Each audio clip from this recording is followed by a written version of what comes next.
Oke, baik. Assalamualaikum warahmatullahi wabarakatuh. Baru-baru ini kita dihebohkan oleh statement-statement yang tidak masuk akal tentunya, yaitu adalah statement-statement kadrun yang menyatakan bahwa kue klepon itu tidak islami. Nah, ini adalah statement gila kalau menurut saya itu. Kalaupun ada orang yang melakukannya, ini saya kira gila sekali gitu. Dia berfatwa tetapi tidak berdasarkan akal, ya. Jadi yang menurut dia katakan bahwa kurma itu lebih halal ketimbang klepon, coba, ya. Oke, kalau dari sisi teologi, klepon dan kurma itu adalah sama-sama makanan khas tradisional dari sebuah negara. Kurma itu berasal dari Arab, klepon ya dari Indonesia. Itu adalah masing-masing tradisi. Kurma tradisi Arab, klepon tradisi Indonesia. Nah, di kita itu sering salah tangkap. Apa yang disebut dengan Arab itu disebut dengan Islam. Nah, makanya ini namanya adalah Arabisasi sebetulnya. Nah, yang identik dengan Arab itu pasti disebutnya adalah Islam. Guys, coba lihat di Palestina.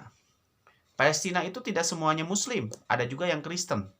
Coba lihat di Irak. Di Irak juga ada Kristen. Coba lihat di Lebanon, di Kuwait. Pokoknya negara Arab yang ada Kristennya. Coba Anda lihat di sana, orang-orang Kristen di sana. Bagaimana membaca doa mereka itu? Pakai bahasa apa? Ya jelas, pakai bahasa Arab. Ya kan? Lalu Injil mereka pakai bahasa apa ya? Pakai bahasa Arab. Jadi, yang disebut dengan Arab itu tidak semuanya Islam. Tidak semuanya berbentuk Islami. Gitu. Nah, kalau dikatakan kue klepon bukan Islami, maka buah kurma juga bukan Islami. Karena buah kurma juga di Arab tidak hanya dimakan oleh orang-orang Islam, tetapi oleh orang-orang Kristen Arab juga dimakan itu. Bahkan Yesus Kristus pun dan para sahabatnya yang disebut dengan Al-Hawariyun juga makan buah kurma. Karena Yesus juga hidup di Timur Tengah gitu. Jadi jangan sampai pikiran-pikiran yang sempit-sempit seperti itu malah menyempitkan akal agama kita itu. Nah, terlepas dari itu, bahwa fenomena klepon ini saya kira tidak rasional lah kalau harus dihubung-hubungkan tidak Islami bla bla bla lah.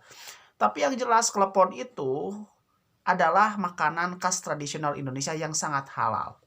Kalau klepon itu tidak mengandung zat babi jelas tidak haram. Jelas halal. Nah, kurma juga bisa sebetulnya haram. Kurma bisa jadi haram kalau kurmanya itu dicampur dengan zat babi. Jadi sebetulnya sesuatu yang halal dan haram itu bisa terjadi kalau di dalam sesuatu itu ada dikategorikan dalam Al-Quran haram. Misalnya seperti zat babi dan sebagainya. Nah, bakso juga yang halal juga bisa jadi haram. Kalau misalnya dalam baksonya itu ada daging babi atau daging tikus misalnya, itu bisa jadi haram. Gitu kan? Jadi itu. Jadi sesuatu yang halal pun bisa sebetulnya jadi haram kalau ada sesuatu yang memang disebutkan dalam Al-Quran itu sebagai keharaman gitu. Oke, maka di sini mari kita berpikir sebagai Islam yang berpikir menggunakan akal, bukan Islam yang berpikir menggunakan nafsu. Karena Islam itu mengajarkan cinta, mengajarkan kasih, mengajarkan perdamaian, bukan perpecahan. Terima kasih. Assalamualaikum warahmatullahi wabarakatuh.